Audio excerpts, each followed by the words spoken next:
హే viewers, ఎలా ఉన్నారు? నా ఫస్ట్ ఎపిసోడ్లో నా గురించి తెలుసుకున్నారు. ఈ ఎపిసోడ్లో మా విలేజ్ గురించి తెలుసుకుందాం. మా ఊరి పేరు వెజ్జిపల్లి. ఆంధ్రప్రదేశ్లోని చిత్తూరు జిల్లా గంగానెల్లూరు మండలంలో ఒక చిన్న గ్రామం.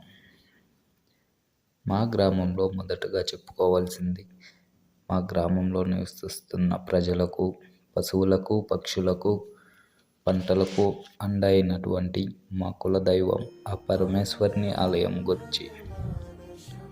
మా గ్రామంలో వెలిసిన ఆ ఆలయం పేరు శ్రీ ఆవుదేవర నందీశ్వర శక్తి శివాలయం. మా ఊరి గుడిలో లింగ రూపంలో దర్శనమిచ్చే ఆ శివయ్య మా ఊరి రక్ష. ఈ ఆలయంలో ప్రతి సోమవారం గ్రామస్తులు, చుట్టుపక్కల ప్రజలు భక్తి శ్రద్ధలతో పూజలు నిర్వహిస్తారు. ప్రతి పౌర్ణమికి మహాదేవునికి లింగాభిషేకం, అన్నదాన కార్యక్రమాలు జరుగుతాయి. ఆ పరమేశ్వరుని చల్లని దీవెనతో పాటు మమ్మల్ని నిత్యం కంటికి రెప్పలా కాపాడే మా తల్లి ఇరగలమ్మ తల్లి.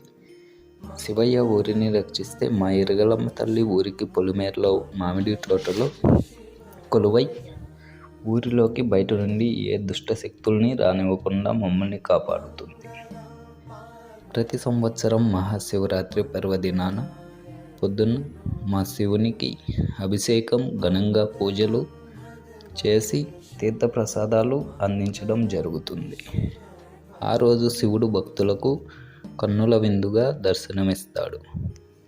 మహాశివరాత్రి పర్వదినాన మధ్యాహ్నం 3 గంటలకు మా ఇరగలమ్మ తల్లి కృప కోసం గ్రామ ప్రజలంతా పొంగళ్ళు తీసుకెళ్ళి ఆమెకు బెల్లం అన్నం వడ్డించి చీరలు, గాజులు, పసుపు, కుంకుమలు పెట్టి ఘనంగా పూజలు చేసి మన తలనీలాలు సమర్పించి ఆ తల్లి యొక్క చల్లని కృపకు పాత్రలు అవుతాం. ఆవులో దైవాన్ని చూసుకునే మేము మా దేవరావుని బాగా కడిగి దాన్ని అలంకరించి మామిడి తోటలోని ఇరగలమ్మ దేవస్థానం దగ్గరికి తీసుకెళ్తాం.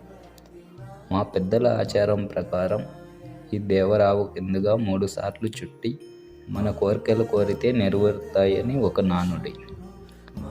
అదే రోజు రాత్రి అంగరంగ వైభవంగా మేళతాళాలతో, పిల్లన గ్రోవులతో, కేరళ వాయిద్యాలతో పార్వతీ పరమేశ్వరుల కళ్యాణోత్సవం జరుగుతుంది.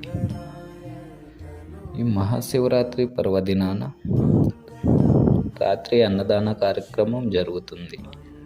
పార్వతీ పరమేశ్వరుల కళ్యాణోత్సవం తరువాత వారి ఉత్సవ విగ్రహాలు గ్రామంలోని వీధి ఊరేగింపుగా శోభయాత్రతో బయలుదేరి గ్రామ ప్రజలకు దర్శనమిస్తారు. ఈ ఉత్సవ ఊరేగింపు తర్వాత ఆ విగ్రహాలు గుడిలోకి చేర్చడం జరుగుతుంది. శివరాత్రి మరుసటి రోజు పొద్దున శివునికి పూజలు జరుగుతాయి. మేమందరం ఎంత బిజీగా ఉన్నా ప్రతి మహాశివరాత్రి రోజున కలిసికట్టుగా మా శివయ్య పండుగను గ్రామ పెద్దల సహకారంతో చాలా సంతోషంగా జరుపుకుంటాం. ఆ శివుని ఆశీస్సులు మీ అందరికీ కూడా ఉండాలని కోరుకుంటూ మీ దొరబాబు. ఈరోజు ఎపిసోడ్లో మరొక స్టోరీతో మీ ముందుకు వస్తాం.